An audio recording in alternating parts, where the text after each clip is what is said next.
I love Sasha's passion, and I share that too. You know, I spend a lot of time in personal growth and behavioral science, and I'm always curious about the way people believe and why they believe that. Life is not happening to you, it's always happening for you. Earth right now is being birthed into a larger expression, and so a lot of us are getting it. We're receiving this information. Do you know that you walk with your loved ones that have already passed over? They don't just go to another universe, it's somewhere very far away. Can I tell you, if you've lost somebody, if you've lost a father or a mother or someone before you, not only will you see them again, but they actually walk with you, especially your parents. When they create you, they're not, just because they've left before you doesn't mean they're exempt from this experience. Do you know that they actually speak to your spirit and you hear them in your own mind's voice and you think it's you? Yes.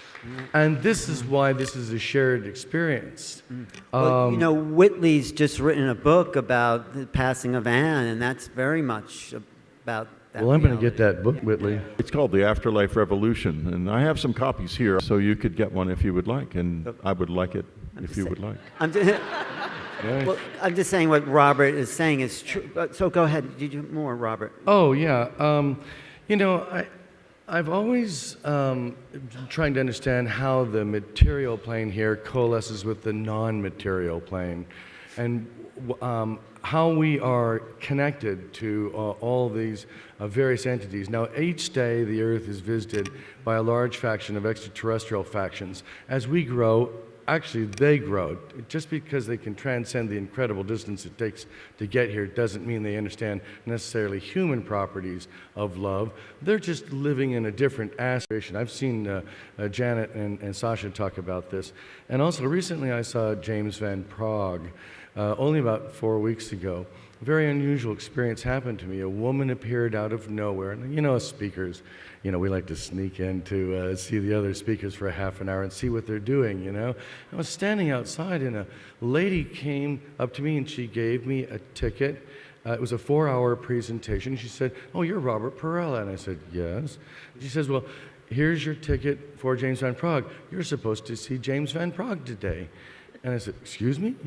And she says, "Yes, you're supposed to see James Van Praagh today." And I thought, well, you know, it found funny, almost like it was by appointment or something. And I looked at the ticket and I looked at my webmaster, who's done so much for me and deserves so much credit for all the stuff I put her through with short timelines. I said, "You know, Sabine, this really belongs to you. You should go in and see him and everything."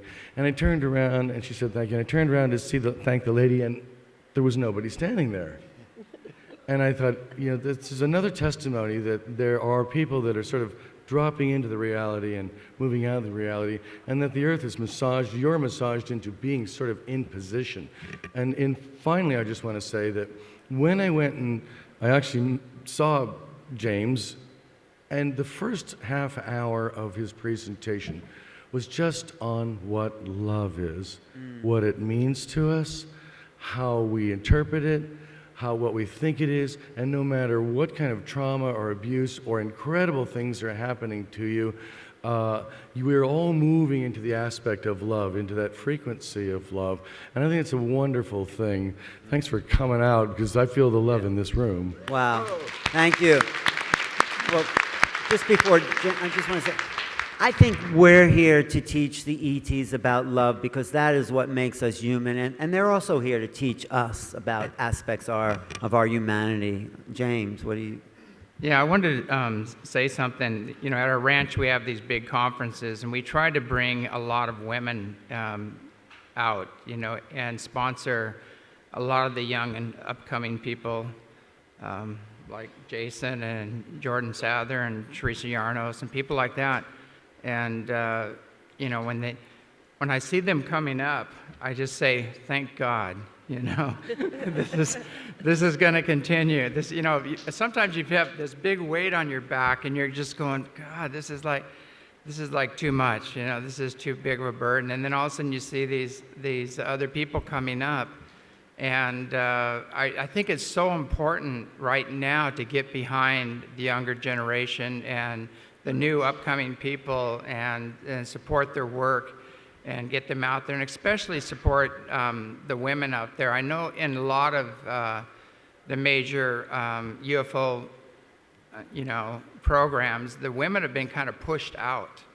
And they've gone way into nuts and bolts and prove it and all the science and everything else. But, it's a heart and soul connection. If you really want to get to the truth about the higher dimensionality of this, the ancients have it, the Native Americans have it, the grandmothers have it, and the women that are heart-centered have it.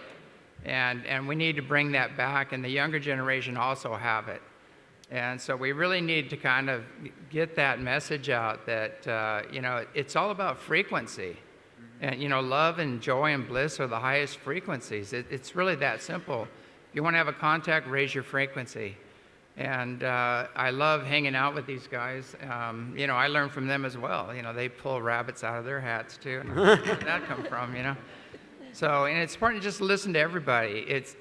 I've always said at these events, some of the other events, I think it's amazing that Robert Dean told me something. I'll never forget what he said. He said, I really love the work you're doing. He said, always tell the truth. He said, they'll come after you. They'll try to, to debunk you. They'll try this. And he says, never embellish anything. Just always tell the truth, and you'll get through.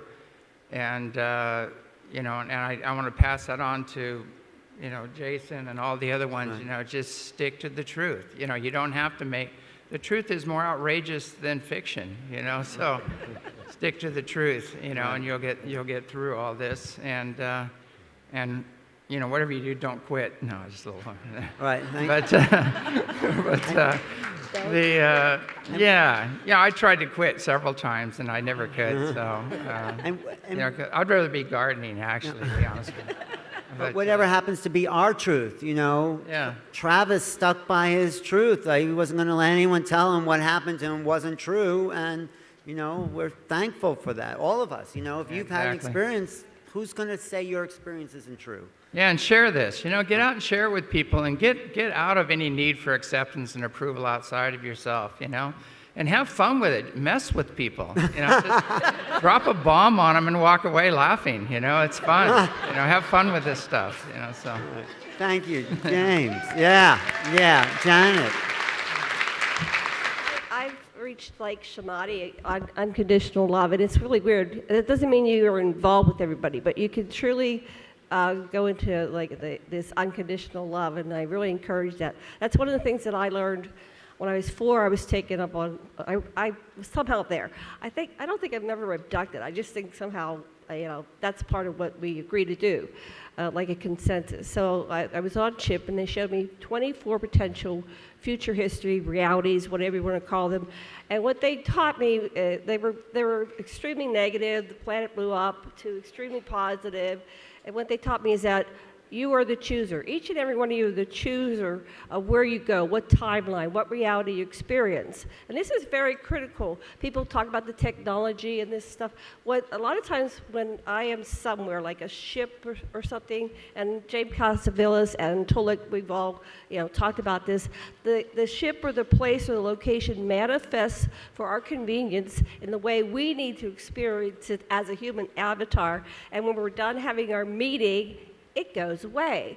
So we are creators. So if you find yourself experiencing anything less than love, you can change it. You are totally and completely empowered, and you can just change the channel, go down a different lane down the highway, however you envision it. Stop in the middle of whatever the negative experience is and say, I'm not doing it. I wanted to mention the ghost thing. But first of all, ships are sentient, conscious. So everything. Wait, say it again. Ships are. The UFOs. They're conscious. They're alive. They're sentient. We have to think about consciousness differently. It can choose to inhabit in any kind of form it desires. So don't think you're crazy. I've had a ship come. You get relaxed. Whitley taught me about how to relax into the experience and learn how to not go into fight or flight, and that interrupts the experience to go into it. So right now I have beings. They just come to my bed and we have conversations. I know, probably, maybe I'm crazy. Who knows? No, this is, and so I was on the phone with my girlfriend, who's also an experiencer, and the ship just twisted in out of time space, parked itself. I didn't have to move my head up, down, left, right. So it was totally in sync with me. And I said, oh, you wouldn't believe it. I went to, I thought I'm going to go get my camera and switch it to camera, or my phone and switch it to camera. It said, if you do that, I'm going to blink out. And then I'm like doubting Thomas. I've had all these experiences, and I still doubt, so they keep coming to me every night. I go to different, I have simultaneous lives where I go to different planets at night. I have a super soldier. Anyway, this whole super soldier, that's going to come out. They have simultaneous lives. I had a being came and came right beside me, this close. I go, whoa. And then he noticed that I saw him, and his eyes got big, and he blinked out. So the veil is getting really thin, so you're not hallucinating. There's something going on here. We're reaching critical mass. We're 100th monkey time, and we're getting there. So with disclosure, we have clean, green energy systems that are not going to destroy our world. And these things already exist. I liked Emery Smith the other day. I want to have a conversation with you, Emery. But there are cures for all diseases. They exist. They can regrow limbs, and we have it. The U.S. or whoever this is behind it, the super soldiers are getting limbs regrown. They're being revived from the dead all the time. Death is not an option if you're a super soldier. They just bring you back. Death is not an option if you are a super soldier. They just bring you back. In fact, they'll test you by, can you swim? Who can swim the longest? The positive or negative bloodlines, and then you sink and drown, and then they just put you in a vat, and the next hour. You're saying this was all good experience because you said you. Well, what happens with the perceived negative is if at the end of the road, these super soldiers are finding love, and they're becoming highly conscious because now they're outside of the box and their awareness is at a much higher vibratory frequency. So we're experiencing enlightenment, and this is everybody's potential. And I don't have all the answers, but I'm just sharing what I've learned, and I'm going to continue. I am an investigator, so if you have pieces of the puzzle, contact me. I have a table over there. Well, I do think the best, what I got is that with the future isn't set. We can intend the future we want. There's nothing that's going to have to happen unless we decide we want to choose that future. I mean, that's what I got from what you said. And they have economic systems that work for all. We don't have to struggle. We're not slaves. We don't starve. We don't have homeless. Our needs are met. We might want to work for luxuries, but they don't have money in space. And I'm trying to find out from somebody, what is the economic system and the political system? Because it isn't this. None of it's working. So how do we get the people that don't believe to believe? Operate like Tom Sawyer painting the fence.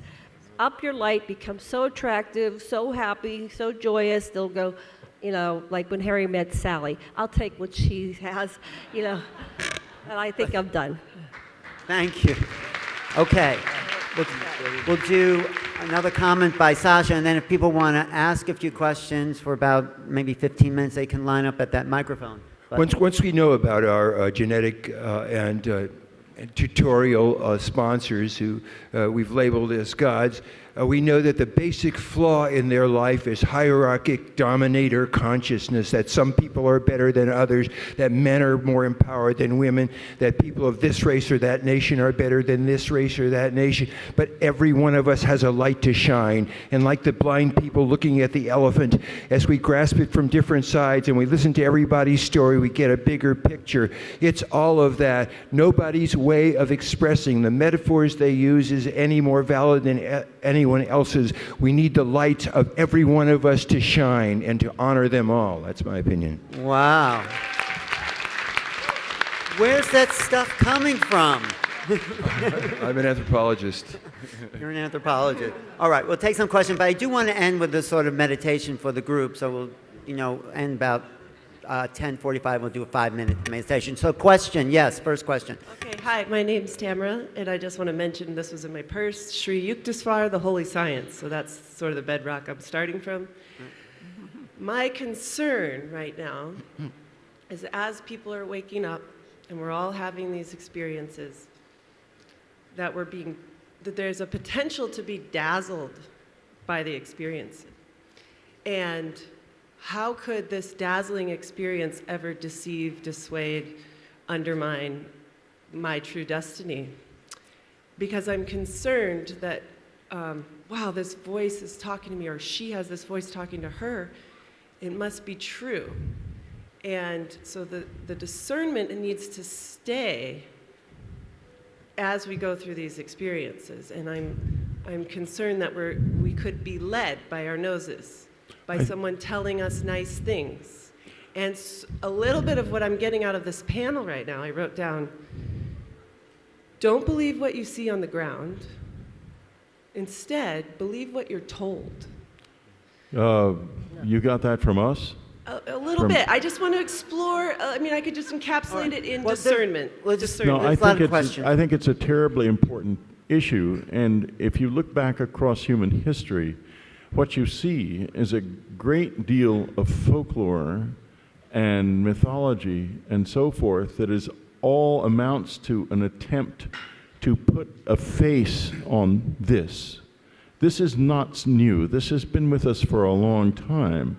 What is new are people like you who are asking questions like this. Shouldn't we be more careful and try to keep our own counsel? Because it's very tempting to look at this in such a way that to be almost a supplicant to it, and to buy into the various explanations. People from other planets. There are a lot of people in the world who believe there are even certain specific planets they're from and all of this stuff. But it's important to remember we don't have final proof at all about any of this, about what it actually is. So please, she makes a terrifically good point. As much as we can, we need to keep our eyes open and cut the cards ourselves, if all possible, because there's a lot going on here. Not necessarily all of it is in the direction of our ascension, and that's what we care about. Yeah. Okay, Travis and then Jason. I think she was making an important point that needs to not be overlooked. The point about not being dazzled by this. I've been giving talks before where I say, let's get away from this shock and awe sort of razzle-dazzle sci-fi approach to it. When I say just think of them as those people from way over there that they don't know much about, I actually detect an attitude of disappointment that some people are attracted to the subject because of they're looking to be dazzled. It's very important, the subject that we're dealing with, and in that sense, it's fascinating. And but what I think she was referring to is to not let the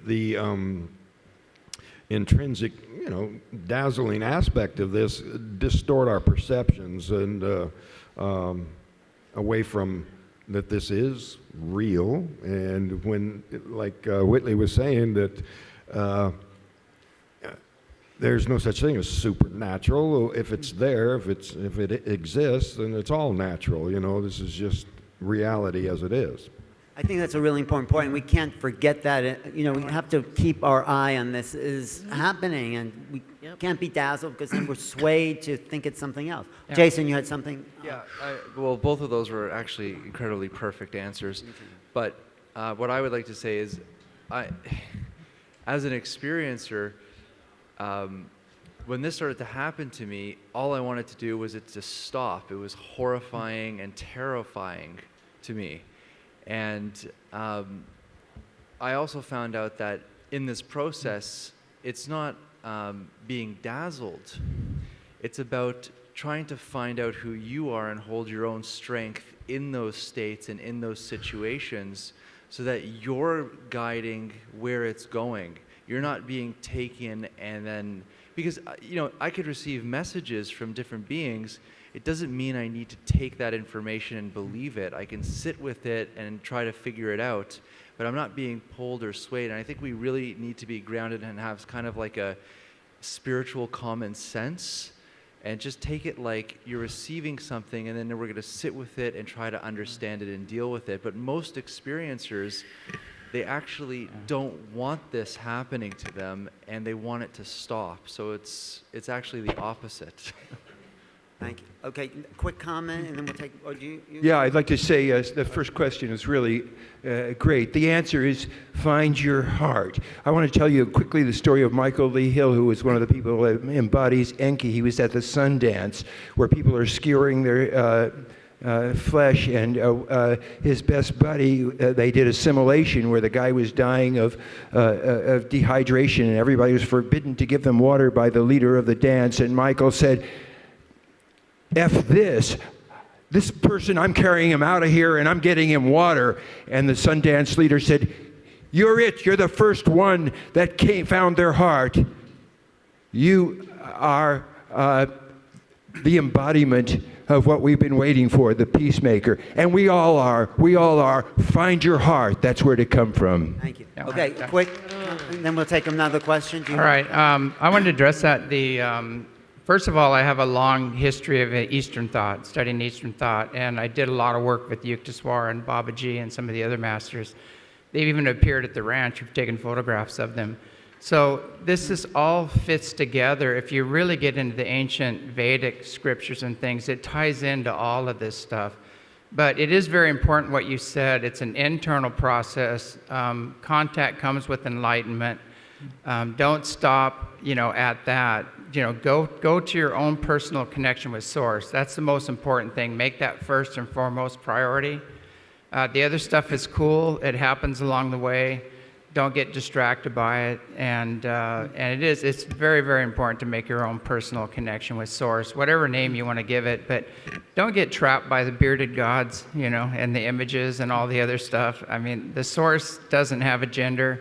It's just pure bliss, and take it all the way. So thank you for bringing that up. Thank you. Okay, a quick question, because when I get, and then can you address it to somebody? I have an extremely important question and an announcement. I've known Jana Leston and Sasha for decades. We're all from Maui. I've seen the great work they've done there. We've all lectured over there, and in 2012, December 21st, we founded the Galactic Age Movement.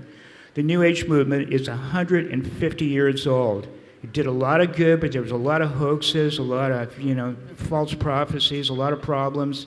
The Galactic Age movement is working with the Galactic Federation, and we're ambassadors. Okay, we have Galactic Citizen passports. Janet's got one, Sasha's got one, and I'd say about half the people at this lecture that are lecturing, the speakers, and half the speakers at the San Francisco convention have Galactic Citizen passports. We're in 40 countries. And my announcement is I'm inviting every speaker at this convention that doesn't have a Galactic Citizen passport to meet me in the hallway later today after the lunch, and you'll have one. And we have an embassy. We have a Galactic embassy on Maui that Jan and Sasha are well aware of. It's called the Temple of Peace. And we lecture there, and we've had physical contacts with Nordics, Palladians, people based on Venus. That actually landed on Maui and talked to us. And Janet is so humble. I've never heard her mention. She is the international director of the Department of Interplanetary Affairs, which I founded. And I used to get up there and toot my horn. Hey, I'm the director. I was the director in the 70s. So do you have a question? That's it, because we do have other questions. Yeah, my question is, how many speakers here and how many people in the audience want galactic passports? Because we're forming a galactic council to work with the Galactic Federation of Light. They can't work with the governments. That's a failure. They need to work with us in a united council. Okay. What's your name? Steve Omar. So we can find you out there after the lecture, right? Yeah, we need a united council. I think Whitney kind of hit on it a little bit, he's council of grandmas, but we need a real council, a real embassy. Thank you. Thank you. Okay, thank you. Next question. Yes. Well done. We only have time for a few more. I know you're running out of time. We are. For the first time this whole weekend, for me, I am home. And probably everybody. And I'm going to go home personally with each one of you in your suitcases. Thank but here's you. my question. If I have a As passport, yeah. Okay. I work in the, I'm an Akashic Records practitioner. And also for the first time this weekend, I feel like in this room we're immersed in the understanding of the impact of the divine realm and going into our hearts and going into our souls. Yeah. As this happens for me, and I don't know if this is true for others, and I wanted you to address this, somebody, as I work more in that light, I am finding myself immersed in gatherings or groups, and at this Contact in the Desert as well, that are very, very focused on calling out and cutting down all the energies and entities and people and organizations who have prevented the whole disclosure topic. And it seems like, as the light gets lighter, the dark gets darker, which I agree with. But your question. Have you found that? Have you found that there's more? It feels like a distraction to me. So have we found, what's the question? Have you found the distraction and a growing distraction from the work we're all moving forward to do by overly focusing on calling out the people who are responsible or the entities and companies that are responsible for the lies? You know what I'm talking about. Yeah. This is my biggest distraction. I can't put it down. Yeah, but go ahead. Thank you. Yeah, I would. That's a great question. What I would like to say is those things that bug you in others that you can't stand, that you think are horrendous and that destabilize you, are resonating with parts of yourself that you haven't fully integrated. And so, when you think of the greedy people, the power mad people, what you need to do, what I need to do, is say, what about the part of me that doesn't want to give as much as I get? What about a part of me that wants to control things? And if I can come to peace with that, and the way you come to peace with it, you say, how do those parts of me, what do they really need? What does this Illuminati need? Do they need attention? Do they need affection? Does a part of me that's greedy and the part of me that's power mad need attention and affection? If I'm at peace with that, then I can be at peace with everybody. So don't alienate yourself from everybody. Just sense what their needs are, and then you won't be destabilized by them, but you can have a dialogue with them. They're people too. They're part of God also. Thank you. Okay, I think... Nice. Okay, go ahead. Well, I think we have one more question. Thank you very much. Or maybe two. I'm currently privileged to be raising 2 star children. Okay. And you can't really understand just pure love until you've had them in your home. And they don't understand meanness. They really can't understand or relate to it. So my question is, it's very lonely living in that world. And I talked to Jason a bit. My daughter's now suddenly seeing portals opening in the sky everywhere. So she doesn't quite understand it. She understands it, and she's not afraid of it, but this is now a new thing that's happening for her.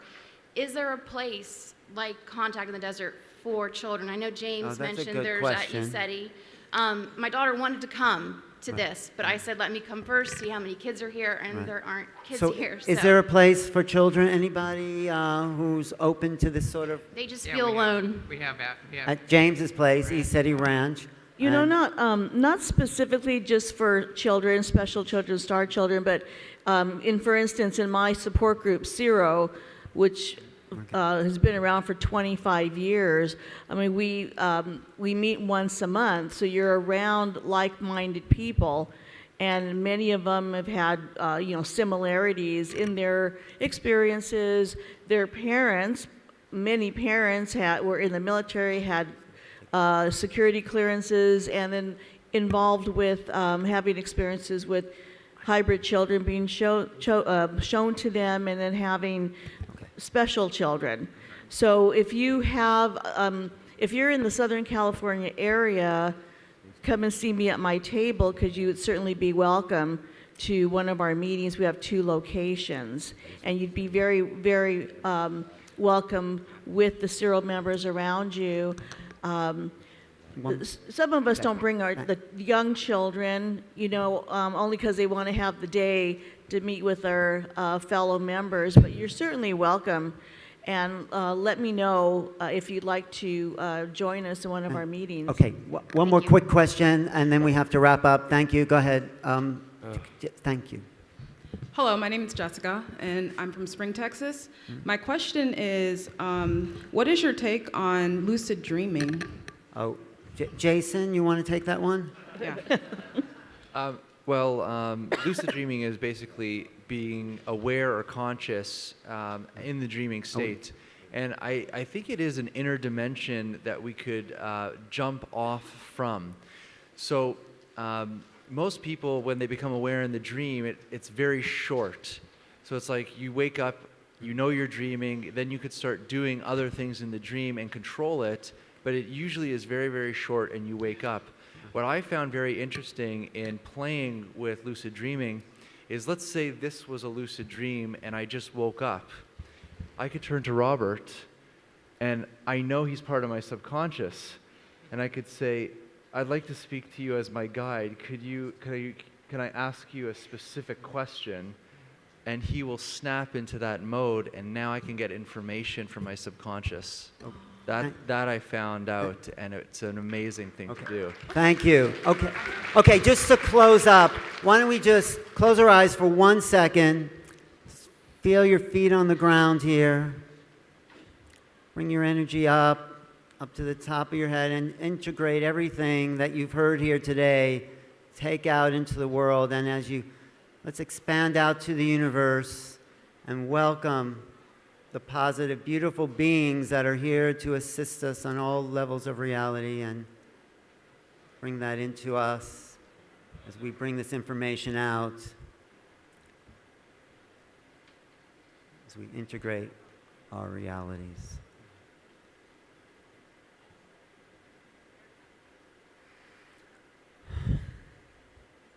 Thank you all for being here today. It's been an honor, and thank you for your contribution.